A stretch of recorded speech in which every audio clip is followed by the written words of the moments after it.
long ago, before anything existed, there was only darkness and emptiness. Then God spoke, "Let there be light."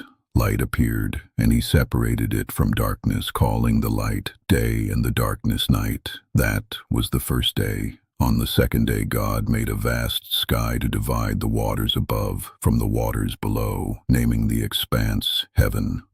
The third day he gathered the lower waters into seas and let dry land rise. He called the land earth and the waters seas.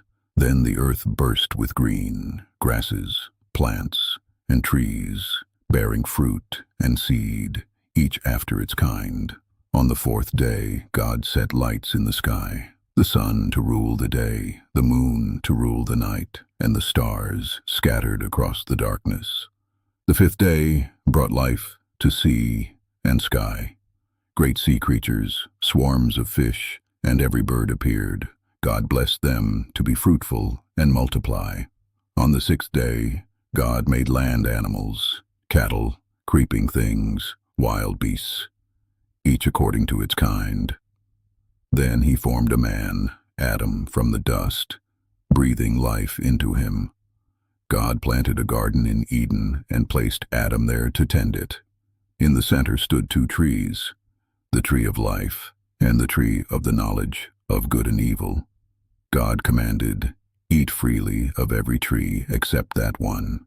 The day you eat of it, you will die."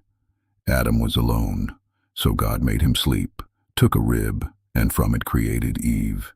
Adam said, "This is bone of my bones and flesh of my flesh." They were naked and felt no shame. A crafty serpent approached Eve.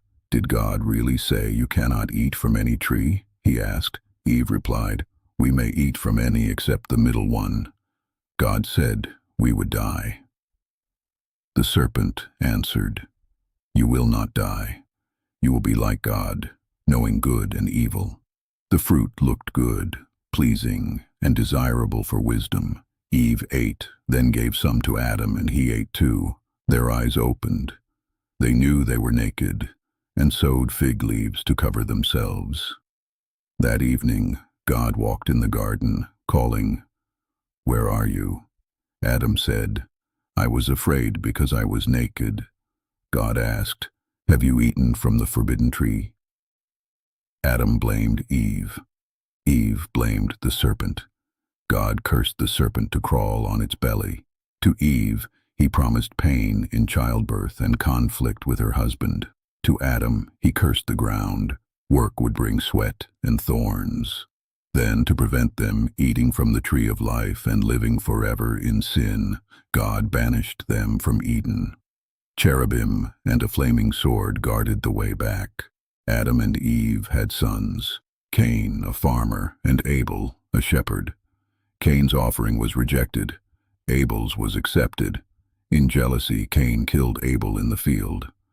God asked, "Where is your brother?" Cain answered, "Am I my brother's keeper?" God cursed Cain to wander, but marked him so no one would kill him. Generations passed. Humanity multiplied, but wickedness grew. The earth was filled with violence. God grieved and said, "I will destroy mankind." Yet one man, Noah, was righteous.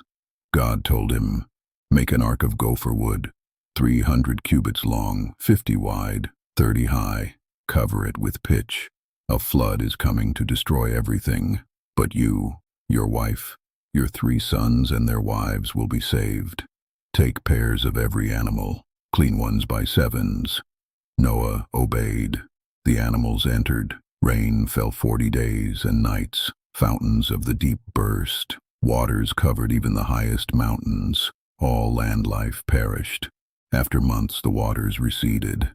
Noah sent a raven, then a dove. The dove returned with an olive leaf. Later it did not return. God said, "Go out." Noah stepped onto dry land, built an altar, and offered sacrifice. God promised, "Never again will I destroy all life with a flood." The rainbow became the sign of this covenant. Noah's sons, Shem, Ham, Japheth, became ancestors of many peoples. Their descendants gathered in Shinar and said, "Let us build a city and a tower reaching heaven to make a name for ourselves, lest we be scattered." They made bricks and mortar. The tower rose. God came down and said, "They are one people with one language. Nothing will be impossible for them. Let us confuse their speech." In a moment, language became unintelligible. Work stopped. They abandoned the tower and scattered across the earth, their divided tongues giving rise to the nations. So the world began, with creation, rebellion, judgment, mercy, and a fresh scattering under the promise of the rainbow.